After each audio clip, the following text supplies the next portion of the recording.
네, 오늘 말씀의 제목이 그리스도의 장성한 분량까지 자라가라. 참 우리가 마음의 소원을 가지고 오늘 이렇게 됐으면 좋겠다는 마음을 가지고 오늘 말씀 가운데 함께 은혜를 나눴으면 좋겠습니다. 여러분, 사람도 또 어떤 짐승이라고 해도 다르지 않겠습니다만은 이제 나이가 들어가면서 정상적인 성장을 하는 것이 당연합니다. 육신도 성장을 하고 키도 자라고 몸무게도 늘고 또 거기에 따라서 지혜도 지식도 또 삶의 어떤 수준도 자꾸 높아져야 마땅하죠. 그렇게 되지 않으면 참 슬픕니다. 어느 것 하나 균형이 깨져서 신체가 못 자란다든지 또 지혜와 지식이 못 자란다든지 하면은 참 슬픔이죠. 우리 영적인 세계도 마찬가지라는 겁니다. 우리가 신앙생활을 시작한 이후로 신앙의 연조가 한 해 두 해 더해 갈수록 우리의 영적인 수준도 따라서 성장을 해야만 한다는 것입니다. 어떤 분 보면은 신앙생활은 얼마 하지 않았는데 영적인 수준이 상당하신 분이 있습니다. 성경 말씀을 아는 수준이라든지 교회에서의 여러 가지 사역이라든지 그분의 꿈과 가치관, 목표들이 너무나 예수님 기뻐하실 사람으로 바뀌어진 것을 보게 되죠. 어떤 분은 10년, 20년, 30년 신앙생활 했음에도 불구하고 여전히 처음 믿을 때의 수준에 머물러 있는 그런 분들이 많이 있다는 것입니다. 그러면 우리는 어디까지 성장을 해야 할까요? 우리의 목표는 항상 예수 그리스도인 줄로 믿으시기 바랍니다. 오늘 그 말씀을 하고 계시거든요. 에베소서 4장 15절 말씀입니다. 범사에 그에게까지 자랄지라 그는 머리니 곧 그리스도라. 우리가 감히 어떻게 예수님을 목표로 삼겠습니까? 그렇지만 우리의 목표는 예수님 내가 닮아가야 되겠다, 내가 예수님처럼 정말 성장해야 되겠다, 자라가야 되겠다, 그런 결심을 가질 수 있다면 오늘보다 내일이, 금년보다 내년이 올해는 점점 성장하는 그리스도인이 됩니다. 저는 그리스도인으로서 가장 부끄러운 말은 집사님은 30년 전이나 똑같아요 라는 말이죠. 똑같으면 안 돼요, 여러분. 외모는 똑같았다는 것은 인사말로 받으시고, 하여튼 영적인 수준은 해가 갈수록 성장해야 합니다, 여러분. 그래서 그런 우리 결심을 가지고 성장의 비결, 오늘 본문 속에서 세 가지로 한번 생각해 보았습니다. 첫 번째로, 은사대로 충성하라. 하나님이 주신 은사대로 헌신하고 봉사할 때에 우리는 성장하게 됩니다. 에베소서 4장 11절에서 12절 말씀입니다. 그가 어떤 사람은 사도로, 어떤 사람은 선지자로, 어떤 사람은 복음 전하는 자로, 어떤 사람은 목사와 교사로 삼으셨으니 이는 성도를 온전하게 하여 봉사의 일을 하게 하며, 끝에 중요하죠, 그리스도의 몸을 세우려 하심이라. 주님의 몸을 세우는 일, 우리도 온전하게 되어지고, 다시 말해서 부족함이 없이 잘 채워진 어른이 되고 봉사의 일을 열심히 하게 되면서 그 결론적으로 주님의 몸을 세워가는 일, 이게 은사대로 사용한 결과다. 은사는 은혜로운 선물이지 않습니까? 그 주신 분이 우리 하나님이십니다. 우리 하나님이 우리를 위해서 정말 독생자 예수 그리스도를 보내주셨습니다. 우리를 위해서 아들을 주신 하나님께서 무언가 주셨습니다. 그걸 은사라고 하는 거거든요. 은사를 받았습니다. 그런 은사는 오늘 본문의 말씀처럼 봉사의 일을 하고 주님의 몸된 교회와 주님의 나라를 위해서 내가 사용하라고 주신 것입니다. 그러니까 하나님이 우리를 써먹으려고 우리를 부르셨다, 이렇게 생각하면 안 되는 거죠. 하나님께서 우리에게 주신 것은 다 우리에게 복이 되기 때문에 주신 것입니다.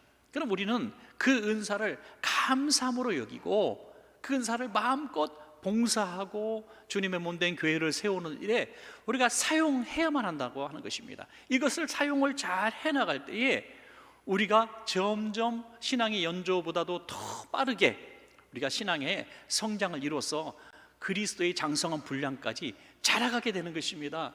우리가 주님이 주신 은사가 무엇인지 깨닫지 못하는 분들이 참 많아요. 은사를 발견할 수 있는 방법은 하나님이 내게 주신 뜨거운 마음, 그리고 나는 그렇게 잘하지 못한다고 생각해도 도전해 보는 것입니다. 열심히 사용해 보는 것입니다. 그러면은 하나님이 주신 은사인지 아닌지 금방 알 수가 있습니다. 받은 은사를 어떤 방법으로 활용해야 될 것은 로마서 12장에 너무나 잘 말씀하고 있는데요. 로마서 12장 6절에서 8절입니다.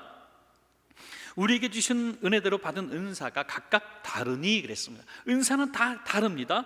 혹 예언이면 믿음의 분수대로, 예언할 줄 아는 이런 정말 신비로운 하나님의 은혜를 받았으면 믿음의 분수대로만 해야 된다는 것입니다. 섬기는 일이면 섬기는 일을 하시기 바랍니다. 가르치는 자면 가르치는 일을 해야 합니다. 위로하는 자면 위로를 해야 합니다. 구제하는 자는 성실함으로, 주신 은혜대로 성실함으로 구제를 해야 합니다. 다스리는 자는 부지런함, 지도자는 부지런해야 한다고 하는 것입니다. 긍휼을 베푸는 자는 억지로 하지 말고 즐거운 마음으로 긍휼을 베풀라 할 것이니라, 이렇게 말씀하고 있습니다. 우리에게 주신 은사가 이렇게 다릅니다. 각각 달라요. 그러니까 다른 사람이 내가 가진 은사를 갖지 못했기 때문에 다를 수 있습니다. 우리는 어떤 분 보면 너무너무 불쌍해서 눈물도 나고, 정말 저분 도와야 되는데 왜 이렇게 이런 분에 관심이 없을까, 막 이렇게 말씀하는 분이 있는가 하면, 어떤 분은 그런 부분에 대해서는 좀 약하지만 가르치는 일, 교육하는 일에는 탁월한 은사가 있습니다. 거기에 막 매진하는 분이 있어요. 교회에 다양한 은사를 가진 분들이 다양한 사역을 하는데, 우리가 내게 주신 은사대로 내가 열심히 충성하는 것으로 그냥 즐거움을 누리며 만족하면 되는데, 나와 같은 은사를 받지 못한 사람이 다른 은사를 가지고 열심히 하는 걸 보면서 불평하게 되고 원망하게 되는 경우가 참 많아요. 그래서 내 은사 이기주의, 제가 만든 말입니다. 어디는 없는데 은사 이기주의가 있어요. 내가 받은 은사가 최고고 내가 받은 은사대로 다 사람들이 도와줘야 된다, 이런 생각을 하는 분들이 참 많이 있습니다. 그렇지만 성경에는 그렇게 말씀하고 있지 않습니다. 은사는 각각 다르니. 그러니까 내게 주신 은사대로 내가 열심히 하면 돼. 다른 사람 볼 필요가 없는 것입니다. 그런데 그럼 은사 활용할 때 가장 중요한 자세가, 태도는 무엇일까? 내가 은사를 가지고 나를 기쁘게 하기 위해서 사용하면은 은사 이기주의가 되지만, 하나님의 나라 영광을 위해서, 이웃을 위해서, 교회를 위해서 내 은사를 사용하게 될 때, 이런 태도로 사용하게 될 때 주님의 기쁨이 되는 줄로 믿으시기 바랍니다. 여러분, 우리가 봉사하고 충성할 때 모두가 같은 말을 합니다. 내가 주님을 위해서 한다고요. 주님을 위해서 한다고 하면서 내가 받은 은사대로 사역하다가 우리는 금방 시험에 들고 넘어지고 포기하고 내려놓을 때가 많다는 거죠. 그것은 주님을 위해서 한다는 것이 거짓말이라는 거죠. 은사 이기주의, 내게 기쁨이 되니까, 내가 이 일을 하니까 행복하니까, 내가 즐거우니까 이 일을 했을 뿐입니다. 그러다가 조금 시험과 이런 것들이 오니까 우리는 금방 싫어지고 내려놓게 되는 거죠. 그래서 가장 훌륭한 은사자, 장성한 분량까지 성장하려고 하는 은사자는 이러한 주님의 모습을 꼭 닮아야 합니다. 그것은 뭐냐면 십자가에서 죽으신 주님을 닮아가야 된다고 하는 것이죠. 자, 로마서 12장 1절 말씀입니다. 너희 몸을 하나님이 기뻐하시는 거룩한 산 제물로 드리라. 이는 너희가 드릴 영적 예배니라 그랬어요. 영적 예배니라. 얼마나 놀라운 일입니까? 우리가 예배한다, 예배가 제일 중요하다 하는데, 이 예배 중에 가장 중요한 것은 나를 제물로 삼는 예배라는 거죠.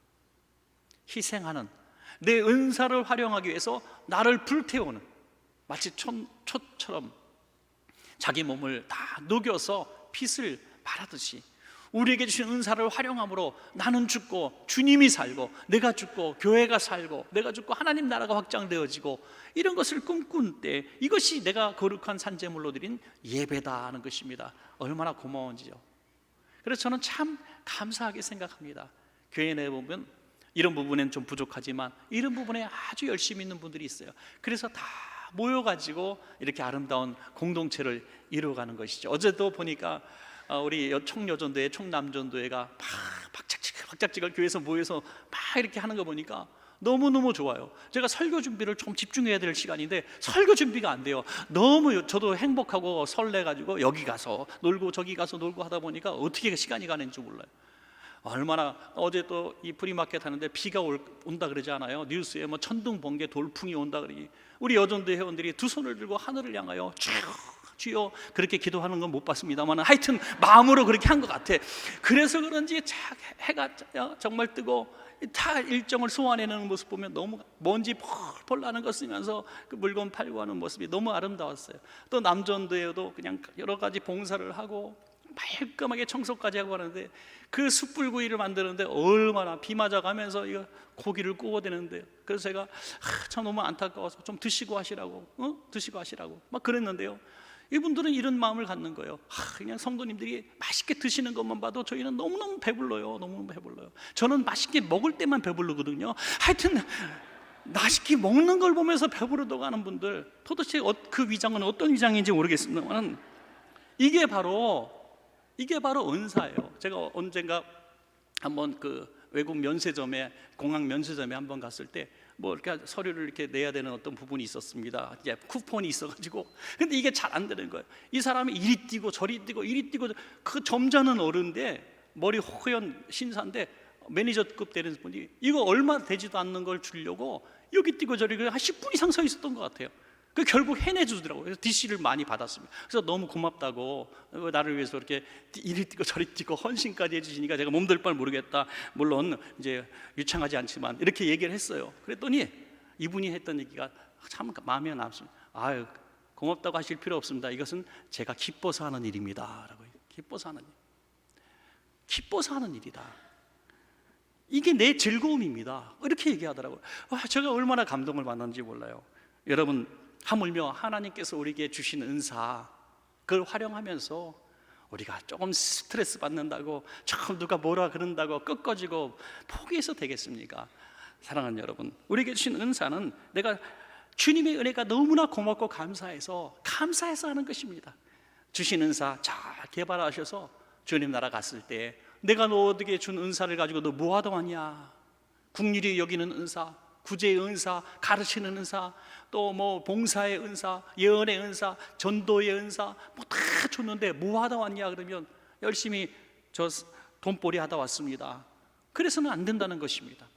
사랑하는 여러분, 모두 주님 앞에 섰을 때 주신 은사대로 충성해서 장성한 분량까지 이르르셔서 주님 만나시기를 축복합니다. 두 번째로, 어린아이가 되지 말라. 다른 말로 무슨 말입니까? 어른이 되라. 어른이 되라. 어린아이가 되지 말라는 것은 어른이 되라는 거죠. 자, 에베소서 4장 13절에서 14절입니다. 우리가 다 하나님의 아들을 믿는 것과 아는 일에 하나가 되어, 굉장히 중요한 표현이죠. 믿는 것과 아는 일에 하나가 되라. 아는 것과 믿는 것 다르다는 겁니다. 온전한 사람을 이루어 그리스도의 장성한 분량이 충만한 데까지 이르리니, 이는 우리가 이제부터 어린아이가 되지 아니하여 뭘 이긴다는 거예요? 사람의 속임수와 간사한 유혹에 빠져 온갖 교훈의 풍조에 밀려. 어린아이는 이런 데 잘 빠진다는 거예요. 여기 밀려 요동하지 않게 하렵니다. 어린아이는 잘 요동하고 잘 속임수에 빠진다는 거예요. 어린아이 유괴범 보니까요, 뭐 대단한 거 갖고 유괴하지 않더라고요. 사탕, 장난감, 게임기 이런 거 갖고 졸졸 따라오게 만들어요. 어린아이니까 그것 때문에 따라가는 거예요. 그런데 한 30쯤 된 청년한테 가서 장난감 사탕 주면서 나 따라오면 이거 줄게 하면 누가 따라갑니까? 아저씨 미치셨어요? 이렇게 얘기하잖아요. 그죠? 이게 나이가 드니까 지식과 지혜가 자라니까 그게 속임수, 사기꾼인 게 눈에 보이는 거죠. 애들은 안 보이는 거예요. 그런데 신앙생활하는 우리 그리스도인들이 그렇다는 거예요. 몸은 크고 신앙의 연조도 있는데 이단에 쏙 빠지고 사기꾼에 쏙 넘어가지고 사이비에 빠지고, 그리고도 분별을 못해요. 참 이해를 할 수가 없어요. 그거는요, 그냥 교회에 몸만 다녔지 이 신앙이 어린아이에 머물러 있기 때문인 것입니다. 사도 바울이 고린도 교회 성도들을 바라보니까 영적으로 볼 때 너무너무 어린아이인 거예요. 그래서 이렇게 표현합니다. 너희는 딱딱한 음식을 먹지 못하는구나, 너무 어린아이구나, 이렇게 책망합니다. 제가 이렇게 한번 비유해 볼까요? 위로하고 사랑을 말하고 또 축복을 말하는 것은 부드러운 음식이라고 얘기합시다. 카스테라 같고 죽 같은 거, 그런 것은 오늘 처음 교회 나온 분도 내가 뭔지 모르겠지만 오늘 감동받았어요, 목사님 좋은 말씀 해주셔서 눈물이 났어요, 뭐 이렇게 말할 수는 있어요. 이게 부드러운 음식입니다. 근데 어느 날 오늘 같은 얘기를, 십자가에서 못 박혀 희생하십시오, 참아주십시오, 용서해 주십시오, 이렇게 딱딱한 음식이란 말이에요. 딱딱한 음식. 제가 이 부드러운 음식의 설교를 했을 때는 적어도 서너 분이 와서 눈물 자국 보이면서 목사님 제가 참 위로받았습니다. 제가 진짜 살 희망을 가졌습니다. 이런 이제 후기를 많이 듣습니다. 그런데 딱딱한 음식을 말한다는 저를 피해가요. 눈 안 마주치려 그래요. 오늘 내 얘기하는 거다 이게 느끼신 것 같아요. 저는 분명히 한두 분에게 말씀하신 건 절대 아닙니다. 그런데 이게 자기한테 주는 얘기로 들리는 거예요. 모든 성도가. 왜? 딱딱한 음식을 먹기 싫거든요. 그래서 부드러운 음식만 주는 교회로 찾아다니니까 50년 신앙생활하고 주님 앞에 서는데 영적으로 어린아이예요. 여전히 어린아이예요. 삐지고 분노하고 화내고 실망하고 불평하고 비판하고 말이죠. 이 어린아이가 가득 찬 강남에 정말 제일 큰 교회 중에 하나의 목사님, 지금 돌아가셨죠. 그분 원로 목사님 계실 때 많은 성도예요. 대한민국에서 거의 몇 번째로 큰 교회인데 한 번 이렇게 말씀하셨어요. 제가 참 실망스럽습니다, 성도님들. 우리 교회는 왜 이렇게 어린아이들밖에 없습니까? 그랬어요. 그렇게 큰 교회 목사님도 너무 실망스러운 거예요. 왜 이렇게 우리 교회는 어린아이밖에 없습니까? 내가 도대체 뭘 가르쳤는지 모르겠습니다 하는 거죠. 성령의 은사와 또 충성하는 이런 수준과 이런 어린아이와 어른의 그 관계는 전혀 상관이 없는 것 같아요. 어떤 분은 성령 충만해요. 방언 기도도 해요. 기도하면 막 교회가 떠들썩해요. 봉사라면 1등이야. 그분 없으면 교회가 안 들어갈 것 같아. 너무나 충성해. 헌금도 잘 드리고 물질도 잘 사용해요. 구제도 해요. 그런데 어느 날 보니까 어린아이더라고요. 딱딱한 소리 한 번 했다고 실망하고 3년 동안 얼굴을 합니다. 여러분, 이게 어린아이예요. 저는 그래서 이 사역을 하다가 어른이 되어가는 그 과정 속에서 신앙의 성장통이 있는 것 같아요. 성장통. 신앙의 사춘기를 지나서 신앙의 성장통을 우리가 겪게 됩니다. 교회 처음 나오면요 다 이쁘다 그래. 아유 사랑해요 성도님 잘 오셨어요. 그 집사님 아무것도 하지 마세요. 우리가 다 할게요. 이러다가 어느 날 갑자기 왜 이 주방에 안 오냐고 혼내요. 그죠? 아니 집사님은 이제 봉사할 때 되지 않았어? 그러면서 형광봉 주면서 주차 봉사하라고 막 그래. 어느 날 갑자기 집사님은 11조도 안 해? 막 이런단 말이에요.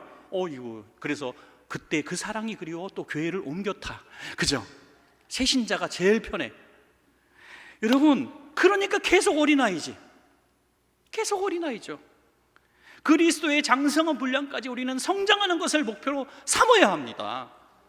여러분, 어린아이로 남는 게 뭘 좋습니까? 어린아이가 되는 게 뭘 좋습니까? 그래서 받은 은사 활용과 이 기본적인 인격도 다른 것 같아요. 신앙생활 오래 하고 직분도 있는데 인격적으로 아주 일반 믿지 않는 사람의 수준도 못 되는 사람도 있어요. 무례하고 말 함부로 하고 거칠고 욕심꾸러기고 그런 사람 다 있어요. 오죽하면 세상 사람이 예수 믿는 사람들 중에서도 이렇게 착한 사람이 있구나. 이게 도대체 뭔 말인지 모르겠어요. 예수 믿는 사람 중에서도 이렇게 착한 사람이 있구나. 예수 믿는 사람은 보통 착해야 되는 거 아닙니까 여러분? 저희 부목사님으로 계시던 분이 이제 언젠가 한번 저랑 차를 타고 어디 멀리를 가는 길에 이런저런 얘기를 하고 있었는데 한 번은 좀 진지한 표정으로 목사님 제가 어떤 목사가 되어야 되겠습니까? 라고 진지하게 물어봤습니다. 아주 진지하게 저도 대답을 했죠. 사람이 먼저 되거라 그랬죠. 근데 저는 그냥 지나가는 웃음기 있는 얘기로 했는데 심각하게 받았어요. 그래서 언젠가 한참 후에 적어도 7, 8년 이후에 여러 목사님들이 모인 자리에서 자기의 목회관을 얘기하는데 제 목회관은 먼저 사람이 되는 것입니다 그러더라고요. 근데 굉장히 고마웠어요. 그분이 제 얘기까지 같이 해줬어요. 그렇습니다. 큰 교회 목사면 뭐하고 공부 많이 한 목사면 뭐하고 능력 있는 목사면 뭐예요? 인간이 안 됐는데 인간이. 그렇잖아요 여러분. 교회에서 많은 일 하면 뭐합니까? 많은 거 드리고 직분도 부으면 뭐합니까? 인간이 안 되는데. 이게 딱딱한 음식을 드려서 여러분 너무너무 불편하실 것 같은데 부드러운 음식만 드시지 말고 딱딱한 음식도 드셔서 신앙의 성장통 잘 극복하셔서 어른이 되시기 바랍니다. 어른. 어린아이가 많은 교회는 늘 다오 하는 거죠. 사랑해다오, 봉사해다오, 나를 편하게 해다오, 내가 좋은 찬양만 불러줘, 내가 좋은 말씀만 들려줘, 내가 듣고 싶은 것만 해줘. 그게 어린아이예요. 그러니까 그런 교회는 늘 파벌이 생기고 다툼이 생기고 비판이 생기고 원망이 생겨요.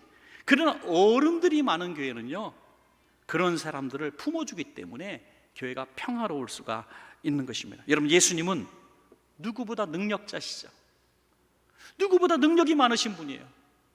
그러면 권세를 가지고 왕보다 높은 분의 자리에 올라갈 수 있는 분인데 누구보다 낮은 자리에 가셨잖아요. 인격자셨습니다. 남들이 멸시하는 세리와 죄인들을 친구 삼아 주셨습니다. 그 부정한 병에 걸려서 사람 가까이 하지 않는 그분에게 가서 손을 얹어 주셨습니다. 그런 인격적인 모습이 예수님의 모습을 완성시킨 것이지, 예수님이 단지 죽은 자를 살리고 병든 자를 고치셨다고만 해서 우리가 예수님을 지금도 이렇게 섬기는 예수님이 되셨을까요? 아닙니다. 믿거나 믿지 않거나 예수님의 그 사랑과 희생과 그 성품에, 온유하고 자비로우신 그 성품에 우리가 감동받는 것 아니겠습니까? 시골에 어느 교회 목사님이 계셨는데, 아주 조그만 시골 교회니까 이 목사님도 그냥 목회를 좀 이렇게 그냥 자기 편안하게 이렇게 할 수 있는 그런 환경이었던 것 같습니다. 어느 수요일인데 이렇게 좀 오전 시간에 이렇게 좀 마시러 나가셨다가 동네 어르신이 보니까 이 바둑을 혼자 이렇게 두고 계시는 거예요. 이 목사님이 요즘에 아주 바둑에 거의 뭐 그냥 심취하셨거든요. 그 어르신 혼자 뜨지 말고 저랑 한판 뜰까요? 목사님 어서 오세요. 바둑 한번 뜹시다. 바둑을 뜨기 시작하는데 바둑이 이게 시간이 걸리잖아. 이게 수요 예배 시간이 됐는데 깜빡 잊고 바둑을 계속 뜨신 거예요. 근데 뭐 성도도 얼마 안 되는 교회에 장로님이 한 분 계신데, 장로님이 목사님을 아무리 기다려도 안 오시는 거예요. 그때는 전화기가 이렇게 있는 때가 아니라서 목사님을 찾으러 사택을 이제 가시는데, 사택을 가시면서 성도들한테 여러분 조금만 기도하고 계셔. 목사님이 아프신 것 같아요. 요즘에 보니까 얼굴이 피곤하시고 굉장히 아프신 것 같아서 못 나오시는 것 같으니까 내가 사택 가서 알아보고 올게요 하고 성도들 기도시키고 사택으로 가던 길에 길목에서 바둑 두고 계신 목사님을 발견한 거죠. 목사님 예배 시간 지났어요. 그러니까 목사님이 그때 깨닫고 얼굴이 그냥 하얗게 질려버리신 거예요. 막 어쩔 줄 몰라고 부끄럽고 창피하고 막 장로님한테도 미안하고 어쩔 줄 몰라하는데요, 장로님이 목사님 걱정하지 마세요. 제가 목사님 아프셔서 못 나온다고 얘기를 해놨습니다. 지금 얼굴이 하얀 거 보니까 아픈 표정 딱 맞으니까 그 표정 그대로 그냥 겨우시면 됩니다. 그러면 그 아픈 누구보다 지금 아파 보이시니까 괜찮습니다. 그러니까 조금 집에 가서 옷 갈아입으시고 오십시오. 내가 늦게 온다고. 내가 이렇게, 그리고 교인들 앞에 가서 이렇게 얘기한 거예요. 제가 갔더니 목사님이 너무너무 아프셔서 얼굴이 큰 백지장이 되겠더라고요. 도저히 교회 나오실 얼굴이 아닌데 내가 목사님 나오시지 마세요. 오늘은 그냥 기도하고 끝낼게요. 그랬는데 목사님이 내가 죽으면 죽으리라 하면서 나오시겠다는 겁니다. 이렇게 거짓부렁을 한 거예요. 그날 성도들이 눈물이 바다가 됐다는 거 아닙니까? 목사님 목숨 걸고 나 얼굴이 하얘가지고 설교를 전하시니까 은혜를 받았다는 거예요. 그리고 평생 이걸 발설하지 않았어요. 이게 나중에 이게 은퇴하고 나서 이 얘기가 전해지는 거예요. 그래서 그날부터 이 목사님이, 장로님이 나이가 차이가 꽤 많이 났습니다. 장로님을 그날부터 아버지라고 불렀대요. 아버지. 장로님이라고 부르지 않고 아버지라고 불렀어요. 아버지. 얼마나 아름다운 미담입니까? 그 장로님이, 이 젊은 목사가 바둑에 미쳐가지고 수요예배 종치는 것도 못 듣고 교인들은 와서 기도하고 있는데 뭐 하는 거냐고 그렇게 얘기 한마디 했으면 얼마나 참 상처받고 교회가 깨어졌을 거 아니겠습니까? 어떤 교회는 목사가 심각하게 고민하고 모나미 담배 볼펜 하나 물고 있는데 담배 피웠다고 이렇게 발설하는 사람도 있는데, 보는 시각 똑같은 시각인 것 같지만 다르게 해석합니다. 어린아이하고 어른하고는 차원이 다른 거예요. 차원이 달라요. 애들하고 엄마하고 많이 싸워요. 밥 먹어라. 안 먹어. 싫어. 안 먹어. 그러면 안 줄 거야 이놈아. 안 줘. 그러는 엄마가 있어요. 어떻게 해서 얼르는 게 어른 아니에요? 그래서 또 먹입니다. 그게 어른이에요. 여러분, 사랑하는 여러분, 우리 교회 어른 같은 성도들이 많기를 소원합니다. 여러분. 그러면 어린아이 같은 성도가 여기저기 있지만 때로는 투정 부리고 말 같지도 않은 소리도 하고 때로는 그냥 울부짖기도 하고 교회 소란스럽기도 하고, 그래도 어른 같은 성도들이 곳곳에 이렇게 있으면요 다 받아줘요. 다 받아줘요. 제가 한 번은 어떤 성도님이 너무 큰 상처를 받았어요. 내가 들어도 화가 나서 저 같아도 교회 옮길 것 같아. 그런데 그 집사님한테 가서 집사님 요즘 그런 소리 들었다며, 그냥 어떡하죠? 미안해서 어떡하지? 그러면 목사님, 제가 신앙 연조가 몇 년인데 그런 거 갖고 시험 들었으면 옛날에 내가 교회 떠났죠. 걱정하지 마세요. 걱정하지 마세요. 그럴 때 얼마나 어른 같아 보이는지. 사랑하는 우리 원청 가족들이, 이런 어른들이 많아질 때 하나님께서 우리 교회를 그래도 어른 같은 성숙한 교회로 보실 줄로 믿습니다, 여러분. 마지막 세 번째는요, 협력하여 그리스도의 몸을 세우라는 거죠. 우리 모든 성도님들이 은사를 가지고 충성하고 섬기고 점점 성장한 어른이 되었을 때에 비로소 그리스도의 몸이 완성되어진다는 거예요. 우리 교회에 모인 성도님들이 그렇게 활동할 때에 원천교회라는 교회가 예수님 닮은 교회가 된다, 그런 말씀이죠. 여러분, 에베소 교회 하나 예를 들겠습니다. 오늘 본문 에베소니까요. 에베소 교회는 아주 열정적인 교회입니다. 성도들이 열심히 남달랐고요, 또 외부의 어떤 박해도 잘 견뎌내는 신앙의 어떤 든든한 뿌리가 있는 교회입니다. 심지어 거짓 교사들이 들어왔을 때에 이게 거짓 교사들이 전해주는 이 메시지가 잘못된 것을 알았습니다. 그래서 그들을 쫓아냈습니다. 이단과 사이비가 들어올 수 없는 교회였어요. 성경적 지식이 있는 교회였다는 거죠. 얼마나 멋있습니까? 그런데 4분 5열 되었습니다. 파벌이 생겼어요. 적어도 4개의 파벌이 생겼습니다. 4개의 교회로 찢어지게 생겼어요. 그 이유가 무엇입니까, 여러분? 바로 너희들이 그리스도의 장성한 분량에 이르지 못했기 때문이다, 이렇게 말씀합니다. 너희가 연결되어져서 하나가 되지 못했기 때문에 우리 교회가 이렇게 지금 4분 5열 찢어지게 생겼다, 이렇게 말씀하고 있는 것입니다.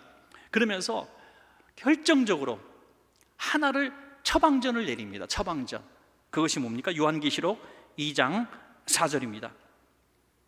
그러나 너를 책망할 것이 있나니 너의 처음 사랑을 버렸느니라. 손끝에 수고가 있고 냉철한 성경 지식이 있어서 교회도 든든하고 재정적으로도 풍성하고 완벽한 것 같은데 너희 안에 사랑이 식어졌구나. 사랑이 식어졌구나. 저는 굉장히 중요한 부분이라고 봅니다. 지금 우리 이 시대의 현대의 교회를 향해서 교회 안에서든지 교회 밖에서든지 이런 얘기를 합니다. 한국교회 전성기는 끝났다. 80년대, 70년대까지 있었던 부흥의 시기는 끝났다. 교회 개척과 설립과 선교의 시기는 끝났다. 갈수록 교회는 줄어질 것이고 갈수록 교회는 어른들만 남았다가 여기저기 매각되는 교회가 많을 거고, 이렇게 얘기합니다. 기독교 인구가 한때는 25%였지만 지금 15%라고 하는 사람도 있고 10%라고 하는 사람도 있고 앞으로는 더 줄을 것이다. 지금 청년 세대, 주일학교 세대는 지금 10%는커녕 지금 6%, 7%를 얘기하고 있습니다. 여러분, 이런 시대가 되었습니다. 그렇게 다 얘기하는데 지금 과거에 비해서 부족한 게 뭐 있습니까? 동네마다 번쩍번쩍거리는 대형 교회들이 하나씩 다 있습니다. 신학교는 세계적으로 수준 있는 신학교들이 수없이 생겨졌습니다. 전에는 독일과 미국의, 영국의 신학을 계속 가서 공부했는데 지금 대한민국의 세계적인 학자들이 포진하고 있습니다. 도대체 뭐가 부족합니까? 교회마다 성경 공부 프로그램이 없습니까? 봉사 프로그램이 없습니까? 성도님들이 옛날처럼 이렇게 좀 수준이 낮습니까? 그것도 아닌데 도대체 왜 이런 지경이 됐을까요? 바로 사랑이 없어졌기 때문입니다. 사랑이 없어졌기 때문에. 예수님을 향한 사랑 하나 때문에 목숨 걸었던 그 시대의 믿음의 선진들의 모습이 지금은 없다는 거예요. 이기적이에요. 이기적이에요. 나한테 잘하면 만족, 나한테 좀 불편하게 하면 분노하고 책망하고 파벌을 만들고, 그것입니다, 여러분. 그럴 때 교회가 만신창이가 되고 주님의 교회가 성장하지 못하고 찢겨지고 망가지는. 저는 그래서 하나 깨닫는 게 있습니다. 모든 프로그램도 중요하고 우리가 성도님들을 위한 어떤 행사도 중요하지만 정말 중요한가? 주님을 향한 구원의 감격을 회복하는 교회가 되겠다. 구원의 감격. 죄로 인해 죽을 수밖에 없었던 우리를, 십자가로 우리를 살려주신 그 은혜, 그 은혜를 계속 우리가 회복해서 그 사랑과 은혜에 감격하여 교회를 출석하고 모든 일을 하게 될 때에 우리 교회는 주님의 성전으로 단단하게 세워지고 성도들은 그리스도의 장성한 분량까지 성장하게 될 줄로 믿습니다. 여러분, 마지막 한 절만 제가 더 읽겠습니다. 에베소서 4장 16절입니다. 그에게서 온몸이 각 마디를 통하여 도움을 받음으로 연결되고 결합되어, 성도님들이 연결되고 결합된다는 겁니다. 각 지체의 분량대로 역사하여 그 몸을 자라게 하여 사랑 안에 스스로 세우느니라. 스스로. 여러분, 이 손이 있습니다. 이 손이 있는데 이 손을 위해서 손이 있지 않죠. 이 손은 몸을 위해서 있습니다. 이 손이 있기 때문에 머리도 감고 세수도 하고 또 수저를 떠서 밥도 먹고 이렇게 하는 거 아니겠습니까? 손으로 일을 해서 몸을 먹여 살립니다. 발이 없으면 이동을 못합니다. 눈이 없으면 보지 못합니다. 입이, 야, 내가 없으면 너네 다 굶어주고 나를 섬겨라, 그럴 수 없죠. 입으로 밥을 먹지만 온몸이, 신체 운동이 활발해서 다 건강한 몸을 유지하게 만들지 않습니까? 그래서 결국 모든 이 지체가 잘 협력하여 일을 할 때 한 개인이라고 하는 인격체가 자라게 되는 것이죠. 성장하게 되는 것입니다. 마찬가지로 손 같은 성도님이 있고, 발 같은 성도님이 있고, 눈 같은 성도님이 있고, 또 입 같은 성도님이 있다는 거예요. 그 성도님들이 다 목적이 하나입니다. 이 몸인, 그리스도의 몸인 교회, 하나님의 나라, 주님을 내가 잘 세워나가야 되겠다. 세워나가야 되겠다. 이런 마음을 가지고 그 지체가 협력하고 결합되어진다는 거죠. 하나가 되어진다는 것입니다. 그럴 때에 주님께서 얼마나 기뻐하실까. 여러분, 혹시라도 주님을 위해서 내가 이렇게 사랑하고 주님을 위해서 교회를 세워나가는 이런 일을 하게 될 때에 내 팔로서 대우를 받지 못하고, 눈으로서 대우를 받지 못하고, 발로서의 공로를 인정받지 못할 때 섭섭하죠. 그리고 자기만 옳다고 내가 최고라고 말하는 사람들을 볼 때 참 슬프죠. 그럴 때 다른 사람들은 막 영광을 받는데 나는 감춰진 발 밑에 있는 이 발이기 때문에 영광을 받지 못할 때도 있습니다. 밉고 떠나고 싶고 싸우고 싶고, 그럴 때에 그냥 노래 한 곡 잘 부르면서 다 해소하십시오. 아주 훌륭한 복음성가 있지 않습니까? 우리의 만남은 우연이 아니야. 우연이 아니야. 이 교회의 에클레시아라고 하는 것은 부르심을 받은 자들의 모임이란 원어의 뜻을 가지고 있잖아요. 우리가 내 발로 그냥 어떤 이유에서든지 내가 교회에 온 것 같지만 하나님께서 지금 이 시간, 이 상황 가운데 우리 한 몸으로 불러주신 것입니다. 여러분, 불러주신 거죠. 영원토록 그렇다는 게 아니에요. 여러분, 부산에 가거나 또 해외에 가거나 하면 또 그 교회의 지체로서의 사역을 또 해야 합니다. 그러나 지금 이 순간, 지금 원천교회의 교인으로 이 자리에 있으면 우리는 그 지체의 역할을 잘 감당해야 합니다. 그럴 때에 그리스도의 몸을 세워가는 거죠. 그리스도의 몸을 세워. 우리도 그리스도의 몸이 세워져 갈 때에 우리는 당연히 어린아이의 조그만 주먹만한 손에서 장성한 어른의 굳건한 팔이 되는 거예요. 아주 조그만 음식밖에 먹지 못했던, 치아도 약했던 이 어린아이 입에서 단단한 것도 씹어 먹을 수 있는 청년 장년의 이 치아와 입이 될 수 있는 것이죠. 바로 그렇게 우리도 같이 성장하게 되는 겁니다, 여러분. 그래서 우리 성장하여 그리스도의 장성한 분량까지 성장한 성도님들, 그리고 장성한 우리의 교회, 장성한 대한민국을 만들어가는, 또 장성한 선교 구제를 감당하는 우리 교회와 성도님들 다 되시기를 간절히 축복합니다.